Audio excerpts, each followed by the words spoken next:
नमस्कार विद्यार्थियों। आज अपन बात करेंगे केंद्रीय बैंक की साख नियंत्रण करने की चयनात्मक या गुणात्मक विधियों के बारे में।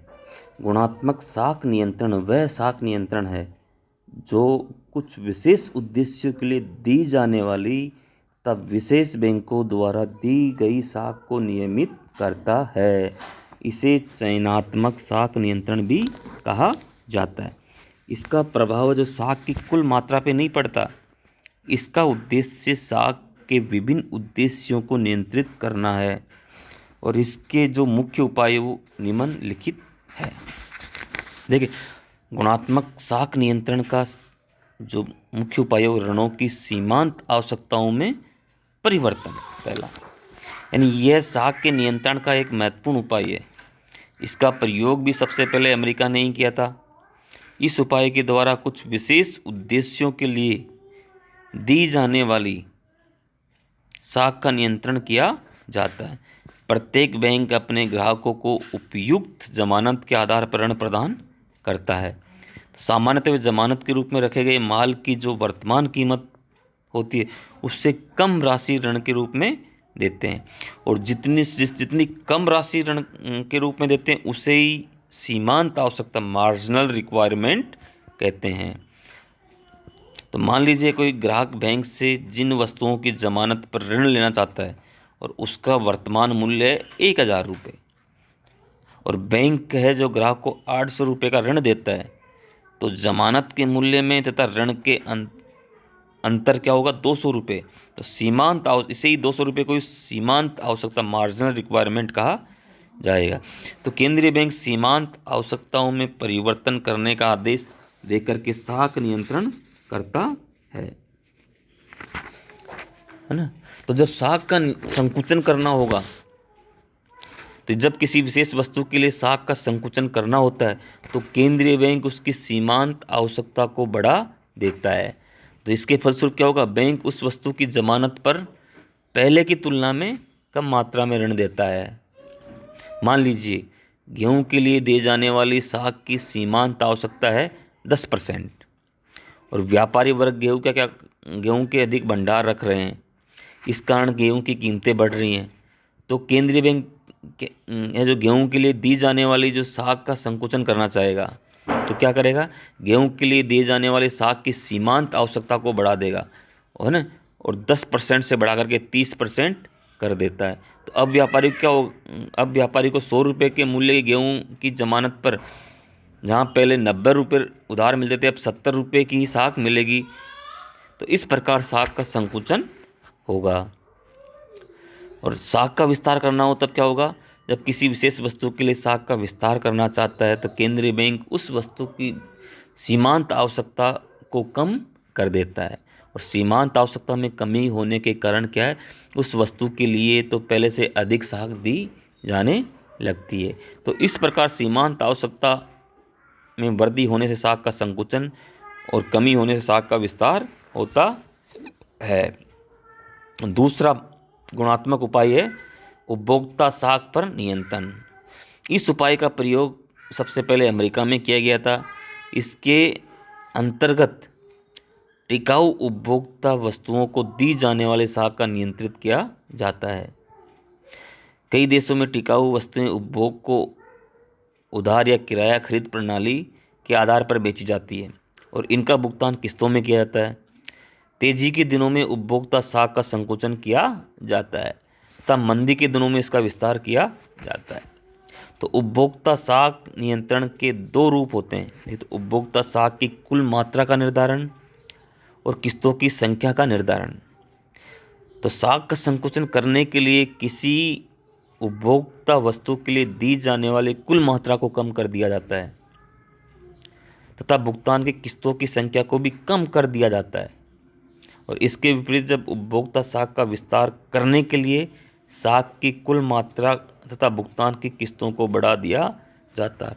और इस तरह से जो ईएमआई, इसको क्या बोलते हैं अपन, ईएमआई के माध्यम से भी उपभोक्ता साख पर नियंत्रण स्थापित किया जाता है।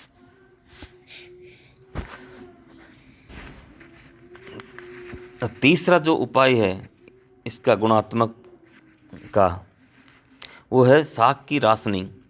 किसी देश का केंद्रीय बैंक अंतिम ऋणदाता होता है, इसलिए वह आवश्यकता समझे तो साख पर नियंत्रण करने के लिए साख की राशनिंग भी कर सकता है। केंद्रीय बैंक साख की राशनिंग 4 प्रकार से करता है। किसी विशेष बैंक को रुपया उधार देने से इनकार कर सकता है। केंद्रीय बैंक विभिन्न बैंकों को दिए जाने वाले ऋण में कमी कर सकता है। केंद्रीय बैंक विभिन्न बैंकों को दी जाने वाली साख का कोटा निश्चित कर सकता है। और केंद्रीय बैंक उद्योगों और व्यवसायों को दी जाने वाली साख की सीमा निश्चित कर सकता है। और इस प्रकार राशनिंग द्वारा साख का नियंत्रण कर सकता है। इसके फलस्वरूप क्या होगा, इस रिजल्ट क्या होगा कि बैंकों को सावधानी से ऋण देना पड़ता है और साख का संकुचन हो जाता है। और साख नियंत्रण साधन के रूप में वे साख की राशनिंग है वो अपेक्षाकृत काफ़ी पुराना उपाय है वैसे, किंतु इसको महत्वपूर्ण उपाय के रूप में वर्तमान समय में ही अपनाया गया है। प्रथम विश्व युद्ध के काल में जर्मनी में ही इसका प्रयोग किया गया था। साख राशनिंग के संदर्भ में केंद्रीय बैंक के साख संबंधी आवश्यकताओं का अनुमान लगाना पड़ता है और यह कोई काम आसान नहीं होता। यह पद्धति नियोजित अर्थव्यवस्था के लिए अधिक उपयुक्त होती है और इसके प्रयोग से देश में सुव्यवस्थित साख व्यवस्था का निर्माण होता है। चौथा जो उपाय है गुणात्मक क्रेडिट कंट्रोल का है वो है नैतिक प्रभाव। कभी कभी केंद्रीय बैंक दूसरे बैंकों पर नैतिक प्रभाव डालकर उन्हें साख नियंत्रण के लिए अपनाई गई नीति के अनुसार काम करने के लिए सहमत कर लेता है। और केंद्रीय बैंकों का लगभग सभी बैंकों पर प्रभाव होता है, तो इसलिए वे केंद्रीय बैंकों की सलाह अधिकतर मान लेते हैं। यदि केंद्रीय बैंक चाहता कि सट्टे के लिए दूसरे बैंक ऋण उधार न दे तो वह ऐसा करने की सलाह दे सकता है। इसमें किसी प्रकार का दबाव नहीं होता। नैतिक प्रभाव जैसी नीति की सफलता मुख्यतः 3 बातों पर निर्भर करती है। ठीक है, केंद्रीय बैंक का मुद्रा बाजार पर पूरा अधिकार होना चाहिए, उन्हें सलाह देने के संदर्भ में पर्याप्त अधिकार प्राप्त होनी चाहिए और केंद्रीय बैंक तथा अन्य बैंकों के बीच सहयोग और सद्भाव होनी चाहिए। ठीक है, और मात्रात्मक गुणात्मक उपायों में 5वां उपाय है प्रचार, पब्लिसिटी। देखिए आज का युग प्रचार का युग है। साख नियंत्रण के लिए भी इस नीति को काफ़ी प्रयोग किया जाता है। केंद्रीय बैंक बड़े पैमाने पर अपनी साख नीति का प्रचार करता है जिससे कि जनता और दूसरे बैंक साख के नियंत्रण के तरीकों को अपनाते हैं। अमेरिका तथा जर्मनी में इस नीति का केंद्रीय बैंकों द्वारा बड़े पैमाने पर उपयोग किया जाता है। और एक अमेरिकी विचारक के अनुसार तो साख में प्रधान तत्व मस्तिष्क की दशा होती है और आप साख का नियंत्रण उस समय तक नहीं कर सकते जब तक कि आप लोक मत को नियंत्रित नहीं कर लेते। तो इस प्रकार से प्रचार के द्वारा साख नियंत्रण में काफ़ी सहायता प्राप्त की जा सकती है। ठीक है, और इस गुणात्मक उपायों में जो अंतिम उपाय है वो है प्रत्यक्ष कार्रवाई, डायरेक्ट एक्शन। देखिए केंद्रीय बैंक को कभी कभी मजबूर होकर के दूसरे बैंकों के विरुद्ध प्रत्यक्ष कार्रवाई करनी पड़ती है। इस नीति के अंतर्गत केंद्रीय बैंक उन बैंकों को ऋण नहीं देता जो उसकी नीति के अनुसार नहीं चलते और केंद्रीय बैंक अन्य बैंकों के कार्यों पर जो कड़े प्रतिबंध लगा देता है उससे दूसरे बैंकों को मजबूर होकर के केंद्रीय बैंक के द्वारा निर्धारित नीति के अनुसार कार्य करना पड़ता है। प्रत्यक्ष कार्रवाई में अपन निम्न उपायों को शामिल कर सकते हैं, जैसे बैंकों की पुनर्भट्टे की सुविधा न देना, ऋण देने से मना करना, बैंकों पर मौद्रिक दंड लगाना, फाइन लगाना और पुनर्भट्टे की शर्तों में परिवर्तन करना।